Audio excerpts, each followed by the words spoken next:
খেতে বসে আনোয়ার চৌধুরী মেয়েকে নিজের বাম পাশের চেয়ারে বসালেন। পিয়াসা খেয়াল করে দেখল বাবা উঠে তার চেয়ারটা টেনে দিয়ে তাকে বসিয়ে তারপর নিজে বসছেন। পিয়াসার বুকের ভেতর কেমন তোলপাড় করতে লাগলো। এই মানুষটার এত ঋণ কি এই জন্মে পিয়াসা শোধ করতে পারবে?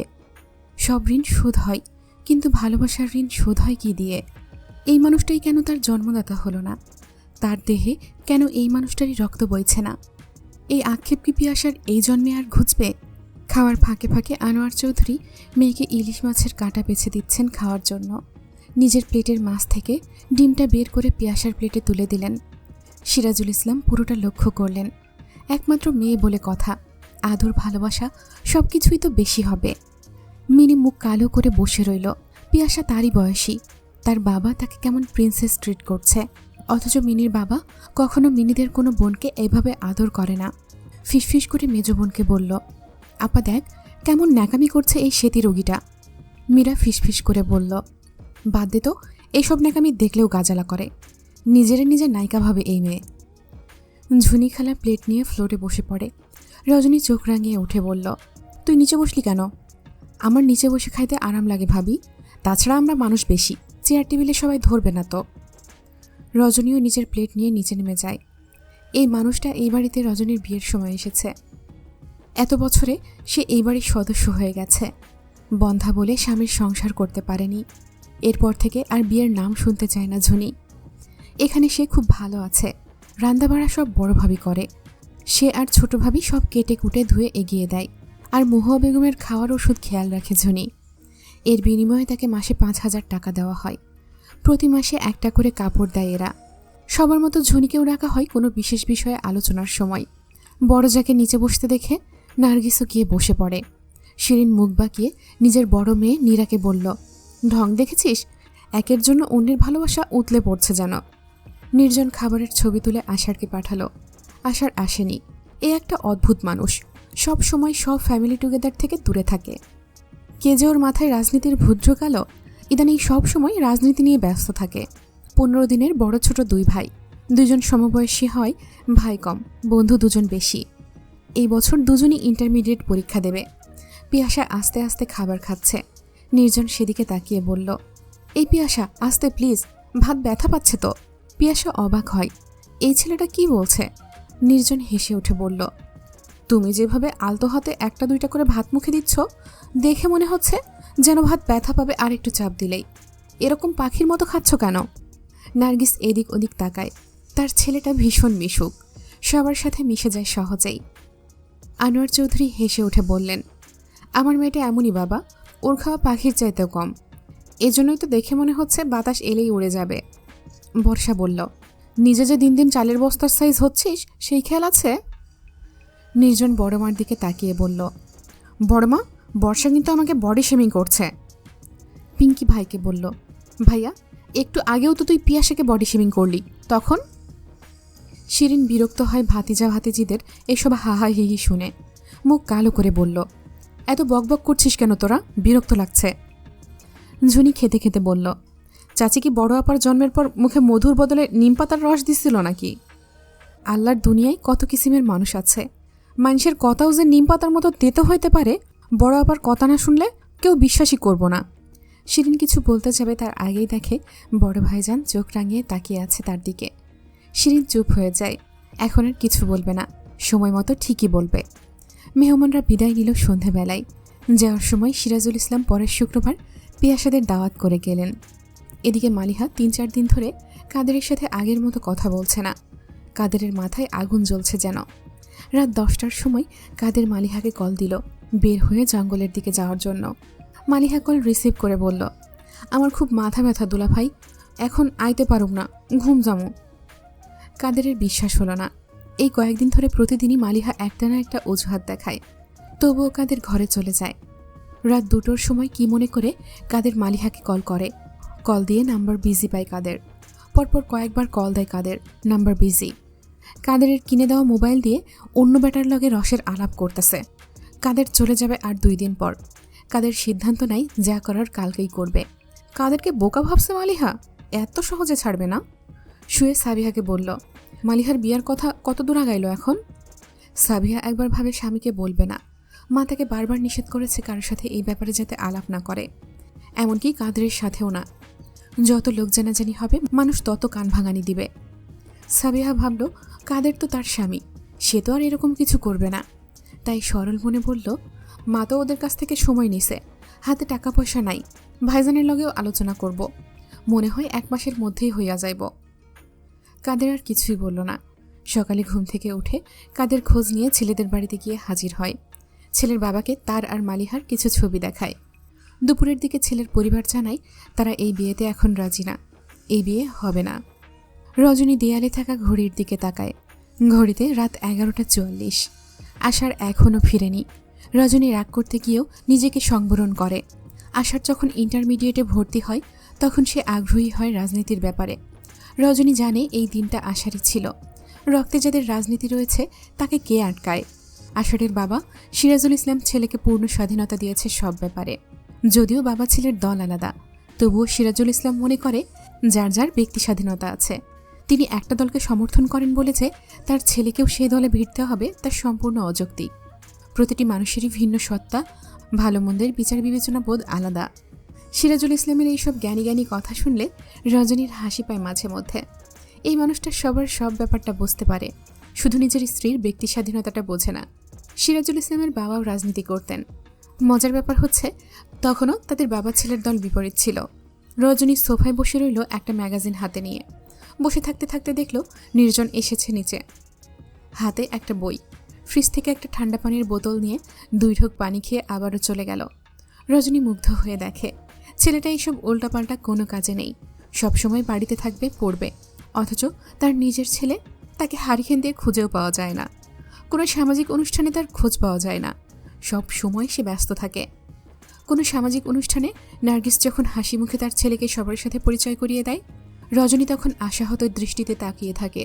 মাঝে মধ্যে ভীষণ অভিমান হয় স্বামীর ওপর। কি দরকার ছিল ছোটবেলা থেকেই ছেলের সাথে এইসব আলোচনা করার? কেন ছেলেটাকে কখনো শাসন করেননি? রাত বিরাতে বাড়ি ফেরার জন্য কখনো কেন প্রশ্ন করেন না? উল্টো বলেন তার ছেলের উপর তার ভরসা আছে। তার ছেলে যদি কখনো মানুষও খুন করে আসে তাহলেও তিনি বুঝবেন অকারণে তার ছেলে খুন করেনি, নিশ্চয়ই কোনো যৌক্তিক আর জোরালো কারণ আছে। রজনী বলতে বলতে হাঁপিয়ে গেছে, কেউ পাত্তা দেয়নি। আশার বাড়িতে ঢুকলো বরাবর 12টা বাজে। রজনী দরজা খুলতেই দেয়াল ঘড়িটা ঢং ঢং করে জানান দেয় এখন মধ্যরাত। ক্যালেন্ডারের তারিখ পাল্টে গেছে। আশার চিৎকার করে বলল, হ্যাপি বার্থডে মা। রজনী চমকায়, আজ কত তারিখ? দিন মাস তারিখের হিসেব রজনী ভুলেই যাচ্ছেন। রান্নাঘরেই যার জীবন আটকে আছে তার জন্য দিন তারিখে কি আসে যায়? যারা চাকরি করে তাদের জন্য দিন তারিখের গুরুত্ব আছে, তাদের ছুটি ছোটা আছে তাই হিসেব রাখতে হয়। রজনীর যে চাকরি সেখানে মৃত্যু ছাড়া কোনো ছুটি নেই, তাই এখানে দিন তারিখের কোনো হিসেবও নেই। তবুও কেন জানি মনটা আনন্দিত হয়ে ওঠে। এত বড় বাড়িতে এত মানুষ, এত ব্যস্ততার মধ্যেও অন্তত নিজের ছেলেটা মায়ের কথা মনে রেখেছে। রজনীর 2 চোখ ভিজে ওঠে। আশার কেক, একটা শপিং ব্যাগ আর ফুল নিয়ে দাঁড়িয়ে আছে। রজনী চোখের জল আড়াল করে বলল, এইসবের মানে কি? আশার হেসে বলল, তোমার জন্মদিন মা, আমরা সেলিব্রেট করব না? রজনীর মনের আনন্দ হুট করে বেদনায় রূপ নিল। ছেলের মনে আছে, অথচ যেই মানুষের সাথে সংসার করছেন তিনি বেমালুম ভুলে আছেন। আশার বলল, বাবা কই মা, বাবাকে ডাকো। তার কি দরকার? সে সবসময় এসব ভুলেই থেকেছে, আজও ভুলে থাক। না মা, এভাবে বলো না, বাবাই তো আমাকে বলেছিল আজকের কথা। তুমি দাঁড়াও, আমি বাবাকে ডাকছি। রজনী হতবাক হয়, কি বলছে ছেলে? আশার ছুটে যায় তার বাবাকে ডাকতে। সিরাজুল ইসলাম শুয়ে পড়েছেন। আশার এসে ঝাঁকি দিয়ে তাকে ডাকল। হঠাৎ ঝাঁকুনি খেয়ে সিরাজুল ইসলামের মনে হলো ভূমিকম্প হচ্ছে বুঝি। লাফিয়ে উঠে বললেন, ভূমিকম্প, ভূমিকম্প। আশার বাবার হাত ধরে বলল, আরে বাবা আস্তে, কোনো ভূমিকম্প হয়নি, তবে একটু পর হবে। সিরাজুল ইসলাম ধাতস্থ হয়ে বললেন, কি বলছিস, ভূমিকম্প হবে? আজ মায়ের জন্মদিন, তুমি নিশ্চিত ভুলে গেছ? সিরাজুল ইসলাম দাঁত দিয়ে জিভ কাটেন। সত্যিই তিনি ভুলে গেছেন। আশার হেসে বলল, নো চিন্তার ডু ফুর্তি বাবা, তোমার ছেলে আছে না, আমি মায়ের জন্য কেক, ফুল, গিফট সব নিয়ে এসেছি। মাকে বলে এসেছি এসব তুমি আনতে বলেছ। সিরাজুল ইসলাম উঠে দাঁড়িয়ে বললেন, সাব্বাস বেটা, এই তো যোগ্য পিতার যোগ্য পুত্র। তোর এই ঋণ বাবা একদিন শোধ করে দেবে দেখিস। আশার হেসে বলল, কবে বাবা? বেটা, জীবনের আসল শিক্ষা সফর তো বাকিই রয়ে গেছে, বিয়ের পর মানুষের জীবনের আসল শিক্ষা সফর শুরু হয়, আর জীবনের আসল শিক্ষা হলো বউ। যেদিন তুই এই বিপদে পড়বি, সুপারম্যানের মতো গিয়ে আমিও তোকে উদ্ধার করব। থাক বাবা, আগে তুমি নিজের ইয়ানাফসি করো, মা রণমূর্তি নিয়ে অপেক্ষা করছে। বাবা ছেলে হাসতে হাসতে নিচে গেল। সিরাজুল ইসলাম ফুলের তোড়া রজনীর হাতে দিয়ে বলল, শুভ জন্মদিন বউ। আমার যদি ক্ষমতা থাকতো তবে আজকের দিনটাকে আমি পুরো বিশ্বের জন্য সবচেয়ে আনন্দের দিন হিসেবে ঘোষণা করতাম, কারণ আজকের দিনে তুমি জন্মেছ বলেই আমি আমার জীবনে এরকম একজন চমৎকার জীবনসঙ্গী পেয়েছি, যার কাছে আমি আজীবন কৃতজ্ঞ। রজনী সন্দেহান দৃষ্টিতে ছেলের দিকে তাকায়। তার বিশ্বাস হচ্ছে না এটা সিরাজুল ইসলামের কাজ হতে পারে। ছেলে নিশ্চয়ই বাবাকে বাঁচানোর জন্য এটা করেছে। কি আশ্চর্য! তবুও রজনীর কেন জানি ভালো লাগছে ব্যাপারটা। একটা সন্তানকে দুনিয়ার আলো দেখাতে বাবা মাকে অনেক কষ্ট করতে হয়। মায়ের কষ্ট যতটা বোঝা যায়, বাবারটা ততটা বোঝা যায় না। তবে দুজনেই নিজ নিজ জায়গা থেকে সন্তানের জন্য করে যায়। মানুষ যতই বলুক, সন্তানকে মানুষ করা তাদের দায়িত্ব, তার থেকে কোনো প্রতিদান আশা করে না। কিন্তু বাস্তবে কি তা হয়? সন্তানের থেকে একটু প্রায়োরিটি, একটু আন্ডারস্ট্যান্ডিং সব বাবা মাই চায়। রজনীর হুট করে মনে হলো ছেলেকে নিয়ে মনে যেটুকু আক্ষেপ ছিল তা সম্পূর্ণ অমূলক। সিরাজুল ইসলাম ঠিক কথাই বলেন, তার ছেলেকে তিনি অবাধ স্বাধীনতা দিয়েছেন। এজন্যই যে তিনি জানেন তার ছেলে কখনো স্বাধীনতার অপব্যবহার করবে না, নিজের লিমিট ক্রস করবে না। তিনি মা হয়েও হয়তো ছেলেকে এতটা বুঝতে পারেননি। সিরাজুল ইসলাম ঠিকই বুঝেছেন বলেই যেই পাখিকে ডানা মেলে আকাশে উড়াউড়িতে মানায় তাকে তিনি খাঁচায় বন্দি করেননি, যার কারণে দিন শেষে খাঁচার মায়ে পাখি আবারও ফিরে আসে। বাবা ছেলেকে নিয়ে রজনী কেক কাটল।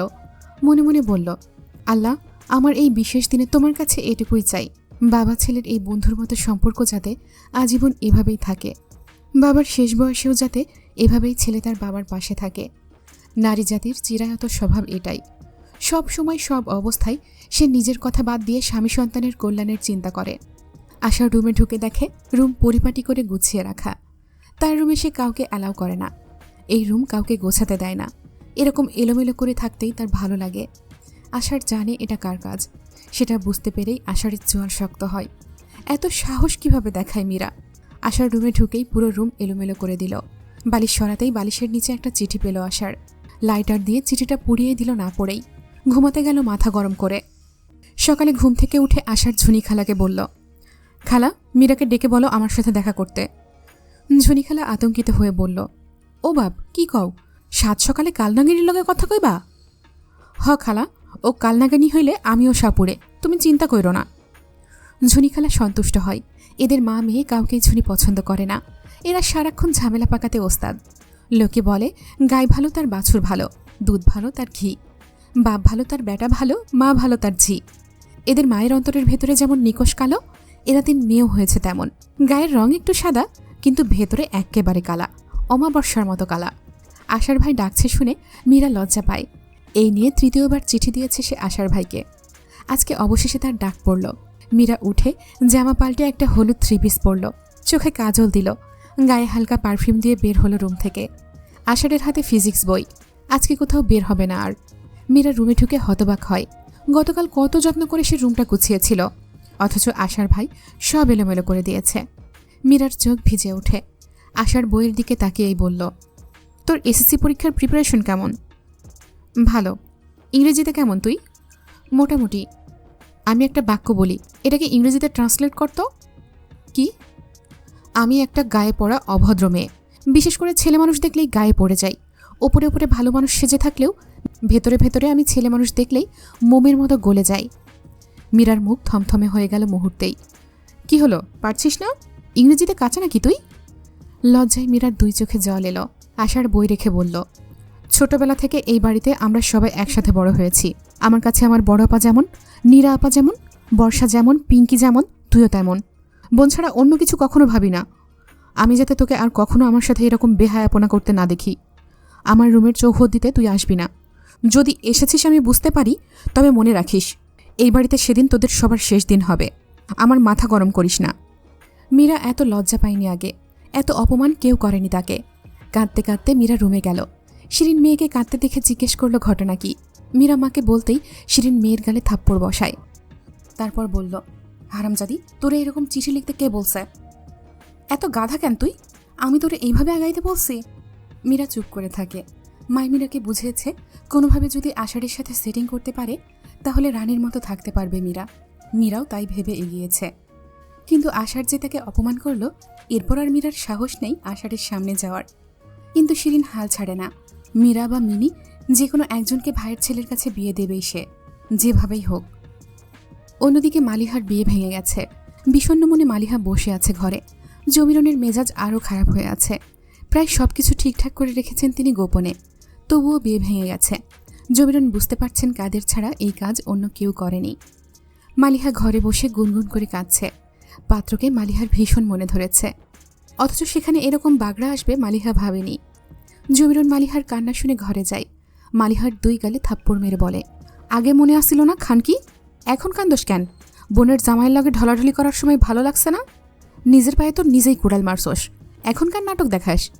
আমারে আর শান্তি দিবি না তুই হারামজাদি। মালিহা চুপ করে থাকে। দোষ তার, সে জানে। মা শুরু থেকেই তাকে নিষেধ করে আসছিল, কিন্তু মালিহা দুলাভাইয়ের হাতের অঢেল টাকা পয়সার লোভ সামলাতে পারেনি।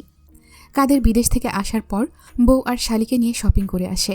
সেদিন মালিহাকে 3টা 3 পিস কিনে দেয়। এত দামি 3 পিস দেখে মালিহার মন ভালো হয়ে যায়। বিদেশ থেকে আসার সময় কাদের শালির জন্য মোবাইল ফোনও কিনে আনে। এত উপহার পেয়ে মালিহার মন ভীষণ আনন্দিত হয়। সেই রাতেই অন্ধকারে কাদের মালিহার বুকে হাত দেয়।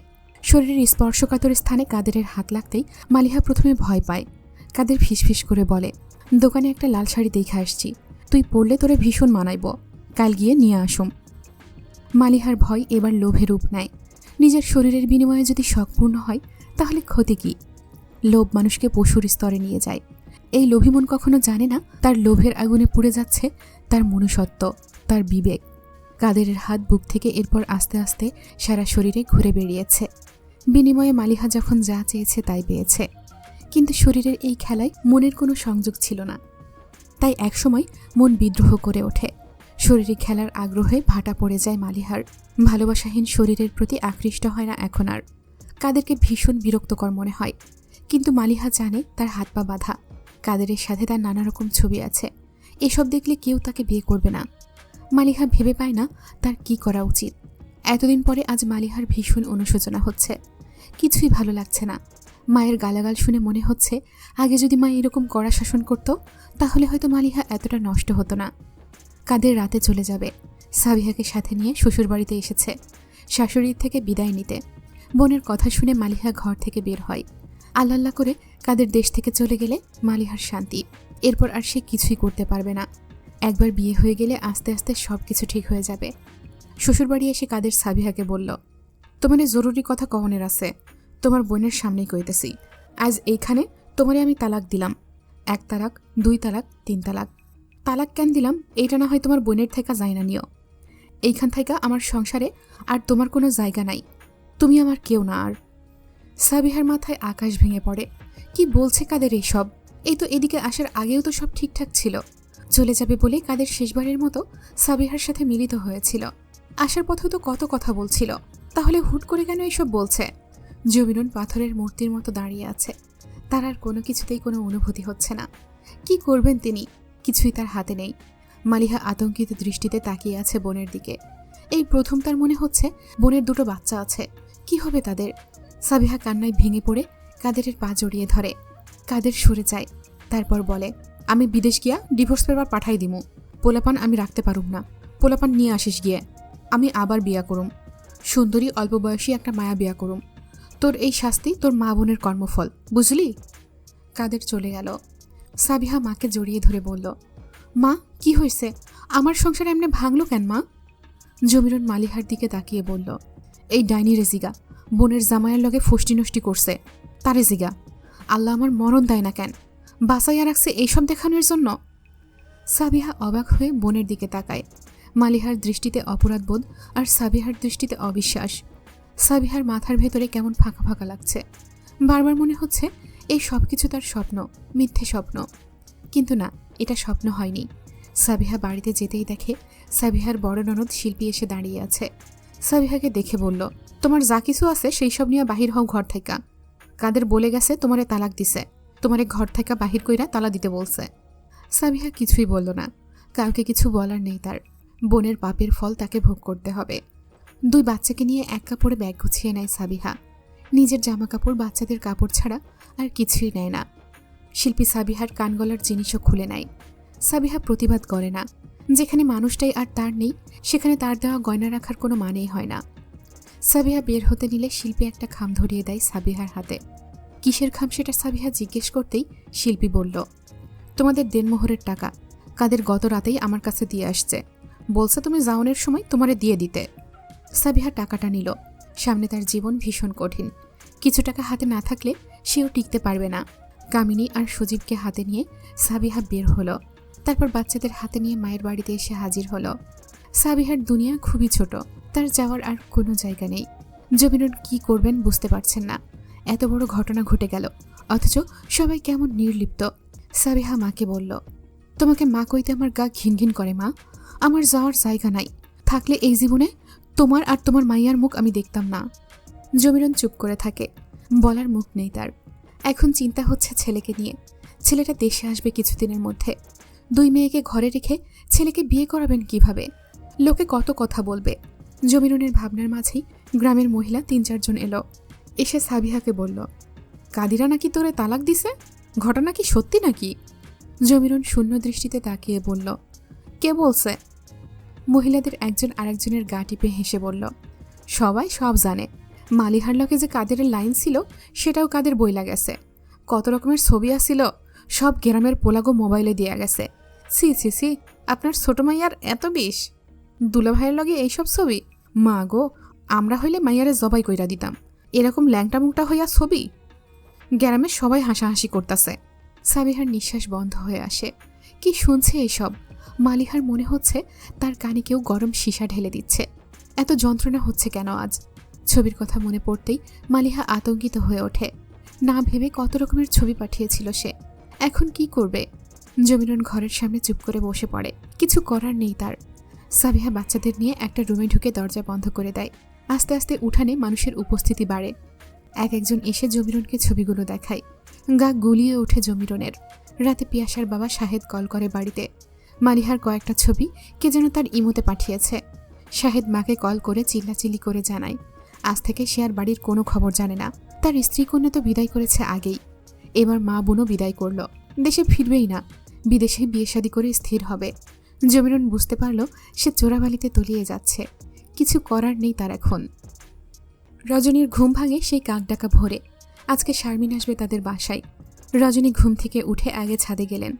ছাদের গাছগুলোতে পানি দিয়ে এসে নামাজ পড়লেন। ততক্ষণে সিরাজুল ইসলামও ঘুম থেকে উঠে গেছেন। চুলায় চায়ের পানি বসিয়ে দিয়ে রজনী ফ্রিজ থেকে মাছ আর মুরগি বের করে। গরুর মাংস সে রাতেই ম্যারিনেট করে রেখেছিল। আশারকে গিয়ে রজনী তুলে দিল বাজারে যাওয়ার জন্য। কিছু ফ্রোজেন স্ন্যাক্স আনার জন্য আশারকে ডেকে তুললেন। আশার ঘুম ঘুম চোখে মায়ের দিকে তাকিয়ে বলল, মা আর একটু ঘুমাতে দাও, সকালে ঘুমিয়েছি, সারা রাত পড়েছি। রজনী জোর করলেন না। এই ছেলের ওপর তিনি রাগ করতে পারেন না। সে যতই এলোমেলো ছন্দ ছাড়া হোক, নিজের সবকিছু সে সময় মতো করে। তাকে কখনো পড়ার জন্য বকাবকি করতে হয়নি। এত অল্প পড়েও কিভাবে যেন ঠিকই ফার্স্ট বয় হয় ক্লাসের। নির্জন সেকেন্ড। ফার্স্ট আর সেকেন্ড পজিশন দুটাই 2 ভাইয়ের জন্য বরাদ্দ। রজনী ছেলের রুম থেকে বের হয়ে বাহিরে আসতেই দেখে নির্জন বসে নাস্তা করছে দোতলার সোফায়। রজনী নির্জনকে ডেকে বলল, নির্জন বাবা, একটু বাজারে যেতে পারবি? নির্জন জবাব দেওয়ার আগেই নার্গিস বলল, কেন ভাবি, আশারকে পাঠাও। ওকেই ডেকেছি প্রথমে। ও রাতভর পড়েছে নাকি, নামাজ পড়ে শুয়েছে, তাই যেতে চাচ্ছে না। এজন্যই নির্জনকে বললাম। না ভাবি, নির্জন যেতে পারবে না, ও পড়বে এখন, তুমি অন্য কাউকে দেখো। তারপর ছেলের দিকে তাকিয়ে বলল, এখনো বসে আছিস কেন, যা পড়তে যা। নার্গিসের কর্কশ কণ্ঠ শুনে নির্জন কেমন মিলিয়ে গেল। মাঝে কেন তার আর আষাঢ়ের মধ্যে সবসময় একটা বিভেদ করে নির্জন বুঝতে পারে না। অথচ বড়মা তাদের 4 ভাই বোনকে নিজের সন্তানের চোখে দেখে। নির্জন বুঝতে পারে তার মা বড়মাকেও অপছন্দ করে। বৈশাখী আপা, আষাঢ়, বর্ষা তাদেরও অপছন্দ করে। রজনী বুঝতে পারল নার্গিস ভীষণ বিরক্ত হয়েছে তার ছেলেকে বাজারে পাঠানোর কথা বলাতে। রজনীর মন খারাপ হয়ে যায়। একান্নবর্তী পরিবারের মানে কি তাহলে? রজনী বুঝতে পারে না। নির্জন লজ্জিত মুখে উঠে যায়। বড়মার চোখের দিকে তাকাতেও নির্জনের লজ্জা লাগছে। বড়মা মনে খুব কষ্ট পেয়েছেন নির্জন জানে। নির্জন ওঠার আগেই দেখল আষাঢ় বের হয়েছে। গায়ে টি শার্ট চাপাতে চাপাতে মাকে উদ্দেশ্য করে বলল, দাও মা, কি কি আনতে হবে আমাকে লিস্টি করে দাও, আমার ঘুম ভেঙে গেছে, আর ঘুম আসবে না। রজনীর বুক কেঁপে ওঠে। তার ছেলেটা এত ভালো কেন? নির্জন অসহায় দৃষ্টিতে তাকায় আষাঢ়ের দিকে। সে কেন আষাঢ়ের মতো হতে পারছে না? আষাঢ় যেমন ব্যক্তিত্ববান তেমনি দায়িত্ববান। দুজন সমবয়সী হলেও নির্জন জানে আষাঢ়ের মতো ম্যাচুরিটি আসতে নির্জনের আরও 10 বছর লাগবে। নির্জন চলে গেল নিজের রুমে পড়তে। নার্গিস মেয়েদের নাস্তা দিতে গেল। রজনী শূন্য দৃষ্টিতে তাকিয়ে রইল জায়ের দিকে। আষাঢ় মায়ের হাত ধরে বলল, মন খারাপ করো না মা, আমি আছি তো। তোমার ছেলে যতক্ষণ আছে আল্লাহ ছাড়া এই পৃথিবীর কারো কাছে তোমার কোনো ঠেকা নাই, মনে রেখো। তোমার সব না পাওয়া, সব হতাশা আমি দূর করে দেব মা। রজনী ছেলেকে বাজারের লিস্ট দেয়। নার্গিস নিচে এসে আষাঢ়কে বলল, আষাঢ়, মুচির দোকানে একটু যেতে পারবি? তোর কাকা থাইল্যান্ড থেকে আমার জন্য একজোড়া জুতা এনেছিল। এত আরামদায়ক জুতা, অনেক দামি, কিভাবে যেন একটা পায়ের আঠা খুলে গেছে। আষাঢ় মাথা নাড়িয়ে বলল, দাও ছোট মা, আমি ঠিক করে আনবো। রজনী মুখ গুমরা করে বলল, তুই কেন রাজি হলি এখন? মা, তাহলে আমার আর নির্জনের মধ্যে তফাৎ কি রইল বলো? তাছাড়া ও তোমার কথা শুনেনি তাই বলে আমিও কি ছোট মেয়ের কথা শুনবো না? আমি মানুষ মা, আমার শিরদাঁড়া আছে। কোনটা উচিত কোনটা উচিত না তা আমি বুঝতে পারি। তুমি দোয়া করো মা, তোমার ছেলে যাতে একজন পুরুষ হতে পারে, কাপুরুষ নয়। রজনী আর কথা বাড়ায় না। তাই বলে নার্গিস তার ছেলেকে জুতা সেলাই করতে পাঠাবে? এটা রজনীর ভালো লাগছে না। মায়ের গোমরা মুখের দিকে তাকিয়ে আষাঢ় বলল, ব্যাপারটা যদি এটাই হয় যে জুতা সেলাই করতে দিচ্ছে বলে তোমার মনক্ষুণ্ণ হচ্ছে, তাহলে আমি বলবো, মা তুমি মন বড় করতে শেখো। কোনো কাজই ছোট না মা। যিনি জুতা সেলাই করেন তিনিও যেমন মানুষ, তেমনি আমিও মানুষ। মসজিদে যখন জামাতে দাঁড়ায় মানুষ, তখন মুচি নাপিত মেথরের সাথে কাঁধে কাঁধ মিলিয়ে দাঁড়াতে হয় চাকরিজীবী কিংবা ধনী লোকটাকেও। যেখানে আমাদের ধর্মে এইসব ভেদাভেদ নেই, সেখানে তুমি কেন এইসব ভেবে মনে কষ্ট পাও মা? তোমার ছেলের মধ্যে এইসব জড়তা নেই যে আমার বাবা সচিব বলে জুতা সেলাই করতে গেলে আমি ছোট হয়ে যাব। সচিব আমার বাবা, আমি না মা। তুই বুঝতে পারছিস না আষাঢ়, তোর চাচি তোকে ছোট করতেই জুতা নিয়ে পাঠাচ্ছে। আমার কষ্ট হচ্ছে সেখানেই বাবা। আষাঢ় মুচকি হেসে মাকে জড়িয়ে ধরে বলে, মা আমাকে ছোট করতে চাইলে কি আমি ছোট হয়ে যাব? আল্লাহ যদি আমাকে বড় করতে চায় তাহলে ছোট করার মতো ক্ষমতা কার বলো? মায়ের কাজ করলে সন্তান কখনো ছোট হয় না। আমি তো ছোট মাকে মায়ের স্থান দিয়েছি, কিন্তু উনি যদি আমাকে সন্তান না ভাবতে পারেন তাহলে সেটা আমার না, ছোট মায়ের ব্যর্থতা। রজনী আর কথা বাড়ায় না। নার্গিস চলে এসেছে। একজোড়া জুতার কথা বলে নার্গিস আষাঢ়কে 4 জোড়া জুতা এনে দিল। আষাঢ় হাসি মুখে জুতা নিয়ে বের হয়। এত সকালে মুচির দোকান খুলবে না, তবুও নিয়ে বের হলো। নার্গিস মুচকি হাসতে হাসতে চলে যায় তার ঘরে। তার ছেলেকে বাজার করতে পাঠাবে নিজের ছেলেকে ঘরে রেখে, উচিত শিক্ষা দিয়েছে সেও। রজনী হতাশ হয়ে তাকায় জায়ের দিকে। তারপর দীর্ঘ নিঃশ্বাস ফেলে রান্নাঘরে ঢুকে যায়। লোকে বলে বড় হলে সংসারের গাধা হতে হয়। ভুল বলেনি। মুহুয়া বেগম চায়ের কাপ হাতে নিয়ে বসে আছেন। সংসারের চাবি এখনও অদৃশ্যভাবে হলেও মহুয়া বেগমের হাতে। রজনী এসে শাশুড়িকে ওষুধ খাইয়ে গেল। রজনী যেতেই মহুয়া বেগম জীবনের হিসেবের খাতা খুলে বসলেন। বড় বউ এনেছেন বড় খানদানের, শিক্ষিত মেয়ে। ছোট বউ এনেছেন তিনি মেট্রিক পাশ করা। বড় বউ এনে বুঝেছেন যা যদি দুজনেই শিক্ষিত হয় তাহলে মহুয়া বেগমের মাথার উপর উঠে নৃত্য করবে। বেশি শিক্ষিত হয়ে রজনী রান্নাঘরের জীবন মানতে পারছে না, তেমনি নার্গিসও মানতে পারবে না যা বেশি শিক্ষিত বলে। রজনী মানতে পারছে না পুরুষ সংসারের সব দায়িত্ব একা তার উপর বলে। মহুয়া বেগম হলেন বুদ্ধিমতী মহিলা। দুই জায়ের মধ্যে অন্তর্দ্বন্দ্বে দুজনের পক্ষেই থাকেন সবসময়। একজনের সামনে ইনিয়ে বিনিয়ে অন্যজনের বদনাম করেন। এতে করে বউয়েরা একে অপরের ওপর সবসময় ক্ষিপ্ত থাকে, তাকে আর তার মেয়েদের প্রতি প্রসন্ন থাকে। পিয়াসার পরনে একটা হলুদ রঙের লেহেঙ্গা। শারমিন মেয়ের জন্য গত রাতে এই লেহেঙ্গা এনেছে। পিয়াসা লেহেঙ্গা পরে আয়নার সামনে দাঁড়ায়। এত সুন্দর পোশাক পিয়াসার ভাগ্যে জোটেনি আগে। আয়নায় ঘুরে ফিরে নিজেকে দেখে। বাবা তার রুমে একটা বিশাল বড় আয়না লাগিয়ে দিয়েছে। পিয়াসা যখন তখন আয়নার সামনে গিয়ে দাঁড়িয়ে থাকে, নিজেকে দেখে। আজও নিজেকে দেখছে ভালো করে। লেহেঙ্গার টপস্টার ব্যাক সাইড পুরোটা ফিতে দেওয়া, ফ্রন্ট সাইডে ভারী কারচুপির কাজ, পিঠ প্রায় পুরোটাই উন্মুক্ত, ফর্সা পিঠের মাঝখানে একটা তিল। শারমিন মেয়েকে দেখে মুগ্ধ হলো। আল্লাহ এত যত্ন নিয়ে কাউকে কাউকে সৃষ্টি করেন, তবে সেই সৃষ্টিকে আবার যত্নও করতে হয়। পিয়াসাকে শারমিন আগেও দেখেছেন। ভালোবাসা আর যত্নে মানুষের সৌন্দর্য আরও বিকশিত হয়। শারমিন এটা বিশ্বাস করে। আনোয়ার চৌধুরী মেয়ের কপালে চুমু খেয়ে বলল, মাই প্রিন্সেস। ড্রাইভার গাড়ি বের করে হর্ন দিল। আনোয়ার হোসেন মেয়ের হাত ধরে বের হলেন বাসা থেকে। সকাল সকালেই বের হয়েছেন তারা, যাতে পৌঁছাতে পৌঁছাতে 10টা বেজে যায়। কিছুক্ষণ গল্পগুজব আড্ডা দিতে পারেন যাতে। এরপর প্ল্যান আছে মেয়েকে নিয়ে ঢাকায় কিছুক্ষণ ঘুরবেন। নিজের ব্যস্ততা শারমিনের ব্যস্ততা মিলিয়ে মেয়েকে সময় দিতে পারছেন না, কোথাও বেড়াতে যেতে পারছেন না। রান্নাঘরের চুলোর আগুনে রজনীর মনে হচ্ছে সে নিজেও সিদ্ধ হয়ে যাচ্ছে। মুহুয়া বেগম বলেছেন তিনি জাউ ভাত খাবেন। রান্না করে বের হওয়ার পর মুহুয়া বেগমের ফরমায়েশ মতো রজনী আবারও জাউ ভাত রান্না করতে এলো। বাইরে গাড়ির হর্ন শুনে ঝুনি ছুটে এসে বলল, ভাবি মেহমান আয়সা গেছে, আপনি ওইদিকে যান, আমি এইদিকে দেখতাছি। রজনী ইতস্তত করে গেল বান্ধবীকে অভ্যর্থনা জানাতে। পিঙ্কি ছুটে এসে জড়িয়ে ধরে পিয়াসাকে। পিয়াসার সাথে সেই দিন তার খুব ভাব হয়, আজকে তাই ছুটে এসে পিয়াসাকে জড়িয়ে ধরে সে। ছাদে কবুতরের ঘরের দরজা খুলে আশার কবুতর ছেড়ে দেয়। পিয়াসা গাড়ি থেকে নামতেই দেখে এক ঝাঁক কবুতর মাথার উপরে ঘুরছে। পিয়াসার কেমন অদ্ভুত আনন্দ লাগে, কি সুন্দর দৃশ্য। পিয়াসা মুগ্ধ হয়ে তাকিয়ে থাকে সেই দিকে। পিঙ্কি বলল, আমাদের ছাদে আরও অনেক সুন্দর কবুতর আছে পিয়াসা, চলো তোমাকে দেখাই। পিয়াসা পিঙ্কির হাত ধরে ছাদে চলে যায়। মেহমান দেখে আশার আর নিচে নামলো না। এমনিতেই তার এইসব ফ্যামিলি ফাংশন খুব একটা ভালো লাগে না। সবসময় সবাই একটা কথাই বলে, এইটুকু ছেলে রাজনীতিতে জড়িয়েছে, লাইফ শেষ হয়ে যাবে। এই কথাটাই আশারের ভীষণ অপছন্দের। এজন্যই আশার এইসব থেকে দূরে থাকতে চায়। বাড়ির ভেতরে ঢুকে শারমিন অবাক হয়। এত বড় বাড়ি বর্তমান সময়ে থাকতে পারে শারমিনের ভাবনাতেও ছিল না। বাড়ি ভর্তি মানুষ। শারমিন মুহুয়া বেগমের রুমে যায়। মুহুয়া বেগম শারমিনকে দেখে এগিয়ে এসে জড়িয়ে ধরে। মুহুয়া বেগমের রুমটা বিশাল আকৃতির। এই রুমটাই যে সবার আড্ডাখানা বুঝতে শারমিনের অসুবিধা হয় না। চা নাস্তার পাশাপাশি আড্ডা জমে উঠেছে। মীরা ভ্রু কুচকে পিয়াসাকে দেখছে। এই মেয়েটাকে দেখে মনে হচ্ছে যেন একটা আগুনের গোলা। এর পাশে মীরার সৌন্দর্য ম্লান হয়ে উঠছে। মীরা উঠে গেল তাই। গল্প করতে করতে ঝুলি বলল, আপা আপনি স্কুলে পড়ান নাকি? বড় ভাবি কইছে আপনি অনেক বড় আপা স্কুলের, আপনারা দেখলে বড় ভালো লাগে। কি সুন্দর কইরা ঘর বাহির দুইটাই সামলান আপনি।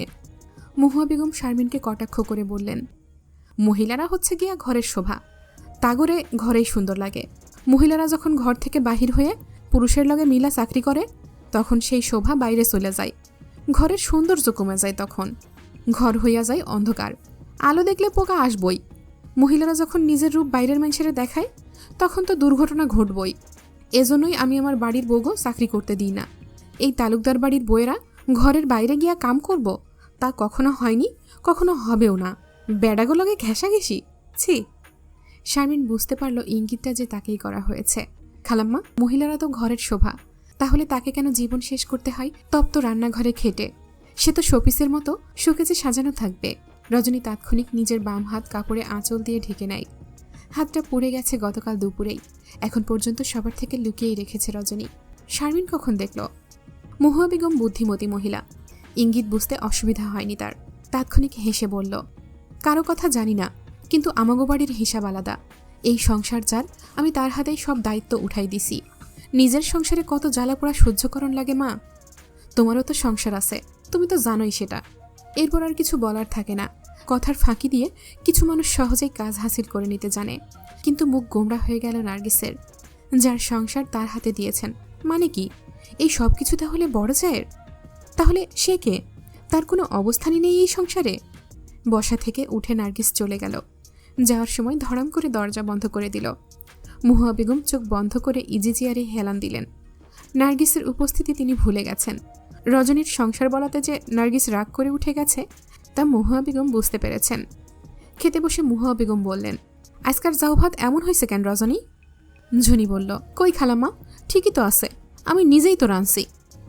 মুহুয়া বেগম বললেন, ও এখন থেকে বুঝি আমার তোর হাতের রান্ধন খাওয়া লাগবো?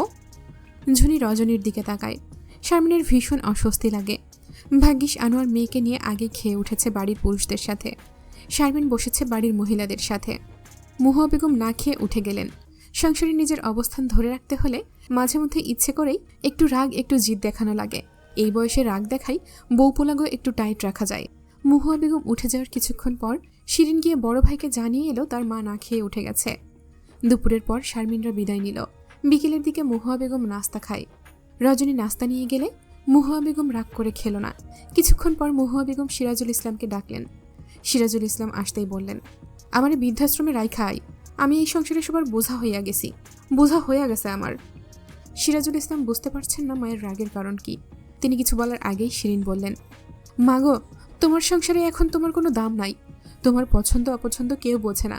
তোমার লাইগা সবার কত নিন্দা শুইনাও এখানে পইরা আসি। মুহুয়া বেগম বলল, তোর বইয়ের ক্ষোভ কিসের আমি সব বুঝি।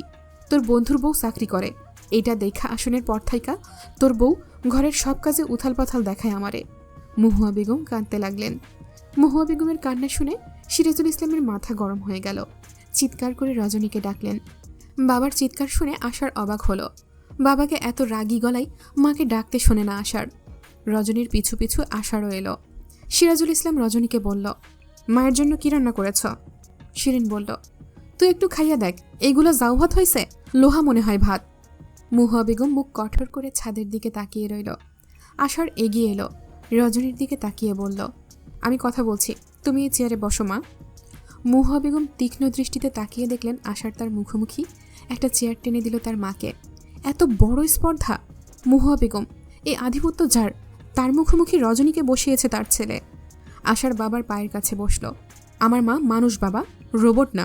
সবসময় সবকিছু পারফেক্ট হবে এমন কোনো কথা আছে? সিরাজুল ইসলাম ইতস্তত বোধ করলেন। সন্তানের সামনে কখনো স্ত্রীর সাথে কথা কাটাকাটি করেন না তিনি। রজনীর স্বভাব সব অভিযোগে নীরব থাকা। আজকে ছেলের মুখোমুখি কথা বলতে গিয়ে বুঝতে পারলেন তার পক্ষে সম্ভব হবে না ছেলের সামনে স্ত্রীকে শাসন করা। আশার হেসে বলল, কথা বলো বাবা। শিরিন ধমকে বলল, তুই এখানে কথা বলছস কেন? তোর কাজ কি? তোর মা তোরে নিয়ে আসছে না তার হয়ে উকালতি করার জন্য? তুমি আর তোমার ভাই যদি মহুয়া বেগমের উকালতি করতে পারো, আমি রজনীর উকালতি করব না, তা ভাবছ কিভাবে ফুপু?